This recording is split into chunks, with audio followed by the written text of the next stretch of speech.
Ukraine's elite drone units have destroyed dozens of priority targets by attacking Russian troops while they sleep.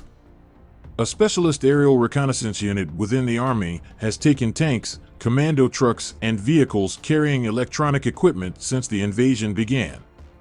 Ukraine's tiny and scary DIY drone is the Russian army's carpet bomber.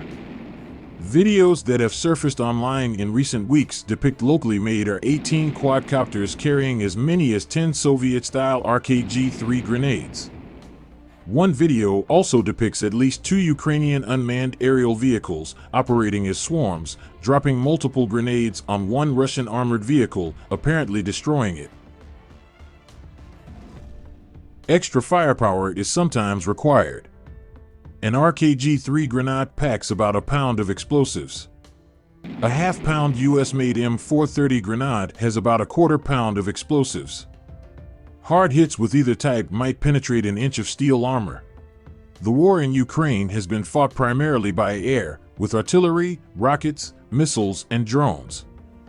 And for months, Russia had the upper hand, able to catapult ammunition at Ukrainian cities, towns, and military targets from positions far beyond the reach of Ukrainian weapons.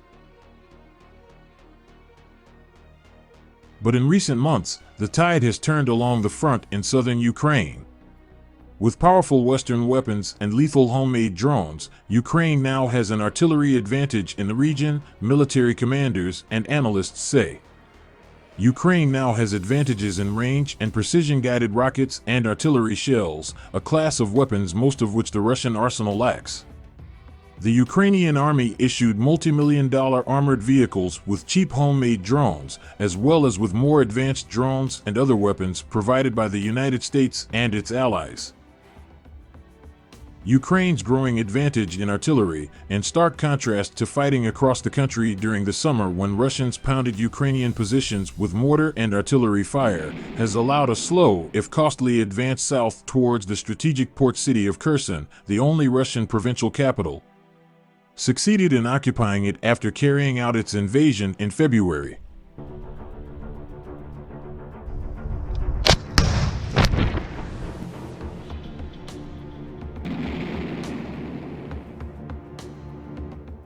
In the Donetsk region in eastern Ukraine, the Russians fired about 10 artillery shells for every responding shell from the Ukrainian batteries.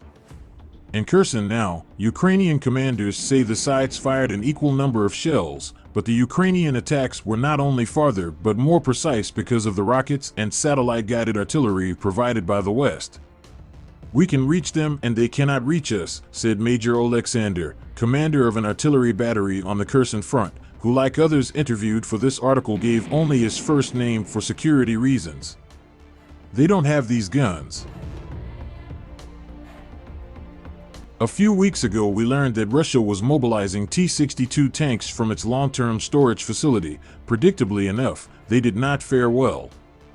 The first to appear on the battlefield were targeted by a Ukrainian drone that dropped a hand grenade right through the driver's door. Russian tanks have already taken the brunt of the blow on the front lines, as increasing numbers of javelins and other anti-tank weapons supplied by the West reach Ukrainian troops, and as Ukrainian artillery hones their skills in engaging individual vehicles with the aid of drones. Fire.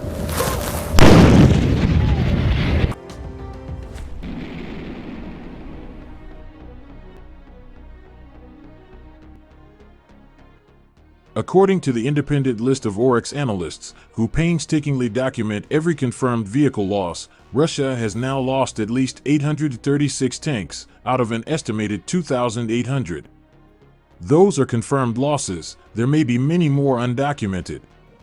This staggering loss, more than the total number of tanks owned by the Germans, French and British combined, meant that Russia had to use up its stockpiles of vehicles and strategic reserves, giant warehouses, and car parks with vehicles previously retired from active duty.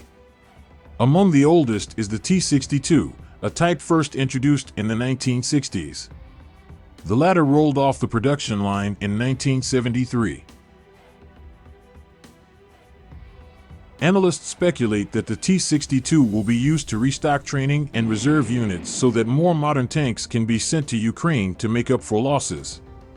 But the Russians may be running out of exchangeable tanks, and ancient machines are sent into battle. Their guns and armor are no match for more modern tanks, but they can still do a lot of damage to other vehicles. Lack of modern communications and possible night combat equipment.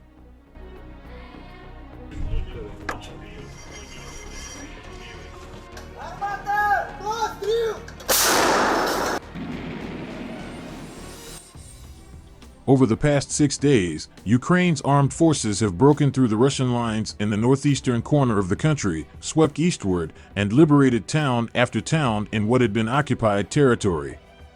First Balaklia, then Kupiansk, then Izium, a city that sits on major supply routes.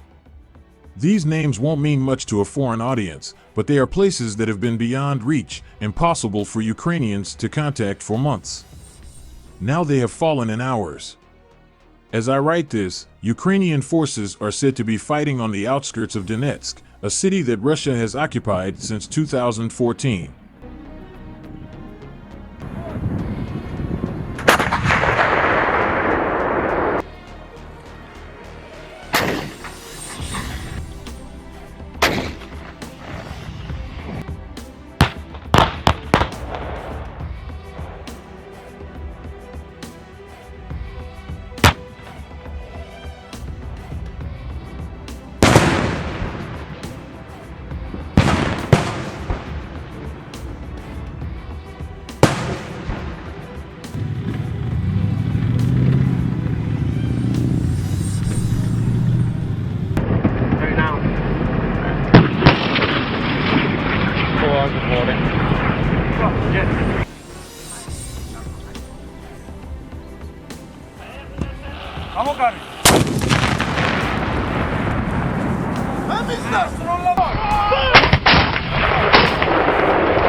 Основний вогонь! Війна!